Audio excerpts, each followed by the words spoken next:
ಇವತ್ತಿನ ವಿಡಿಯೋದೊಳಗ 14ನೇ ಲೇಖನ ಪರಿವರ್ತನಾ ಧರ್ಮ. ಬಸವಣ್ಣನವರು ಬದುಕಿನ ಎಲ್ಲ ರಂಗಗಳೊಳಗೂ ಪರಿವರ್ತನೆ ಬಯಸಿದ್ರು. ಪರಿವರ್ತನೆ ಅನ್ನೋದು ಯಾವುದೋ ಒಂದು ಭಾಗದಿಂದ ಆರಂಭವಾಗುವಂಥದ್ದಲ್ಲ.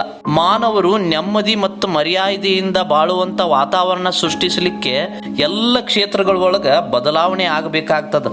ಧರ್ಮ, ದರ್ಶನ, ಸಮಾಜ, ಅರ್ಥವ್ಯವಸ್ಥೆ, ಆಡಳಿತ ಹಿಂಗ ಎಲ್ಲಾದ್ರೊಳಗೂ ಅವರು ಬದಲಾವಣೆ ತರಲಿಕ್ಕೆ ಪ್ರಯತ್ನ ಮಾಡಿದ್ರು.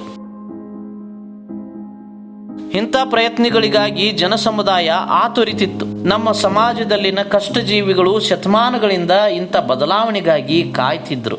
ಕಳೆದ 3000 ವರ್ಷಗಳಿಂದ ಲೋಕಾಯತರು, ಜೈನರು ಮತ್ತು ಬೌದ್ಧರು ಈ ತೆರನಾದ ಬದಲಾವಣೆಗೆ ಪ್ರಯತ್ನ ಮಾಡಿದ್ರು.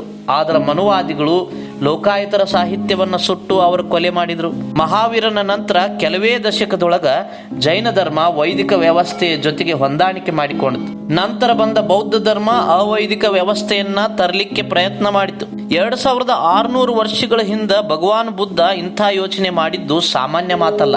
ಬಹುಶಃ ಬುದ್ಧ ಇಲ್ಲದೆ ಬಸವಣ್ಣ ದೊರಕೋದು ಕಠಿಣ ಆಗಿತ್ತು. ಯಾಕಂದ್ರೆ ಬೌದ್ಧ ಧರ್ಮ ತ್ರಿಶರಣ ಧರ್ಮ ಆಗ್ಯದ, ಬಸವ ಧರ್ಮನು ತ್ರಿಶರಣ ಧರ್ಮ ಆಗ್ಯದ. ಬೌದ್ಧ ಧರ್ಮ ಬುದ್ಧ ಅಂದ್ರ ಅರಿವು, ಧಮ್ಮ ಅಂದ್ರ ಧರ್ಮ ಮತ್ತು ಸಂಘಕ್ಕ ಶರಣ ಅಂತದ.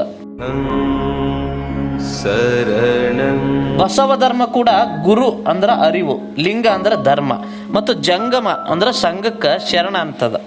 ಆದ್ರ ಮನುವಾದಿ ಸಮಾಜ ವರ್ಣಭೇದ, ವರ್ಗಭೇದ, ಜಾತಿ ಭೇದ ಮತ್ತು ಲಿಂಗ ಭೇದಗಳಿಂದ ಕೂಡ್ಯದ.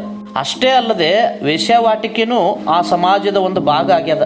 ನಮ್ಮ ಮಹಾಕಾವ್ಯಗಳು ಅಷ್ಟಾದಶ ವರ್ಣನೆಗಳಿಂದ ಕೂಡ್ಯಾವ. ಅವುಗಳೊಳಗ ಸೂಳೆಗೇರಿಯ ವರ್ಣನೆನೂ ಕೂಡ ಒಂದಾಗ್ಯದ. ನವ ಸಮಾಜದ ನಿರ್ಮಾಪಕರಾದ ಬಸವಣ್ಣನವರು ಮನುವಾದಿ ಸಮಾಜದ ಎಲ್ಲಾ ಅನಿಷ್ಟಗಳ ನಿವಾರಣೆಗೆ ಕ್ರಮಗಳನ್ನ ಕೈಗೊಂಡ್ರು. ಅವುಗಳೊಳಗ ವೇಶ್ಯಾವಾಟಿಕೆಯನ್ನ ನಿರ್ನಾಮ ಮಾಡಿ ವೇಶ್ಯೆಯರನ್ನ ವಿಮೋಚನೆಗೊಳಿಸುವ ಕ್ರಮನೂ ಒಂದಾಗಿತ್ತು.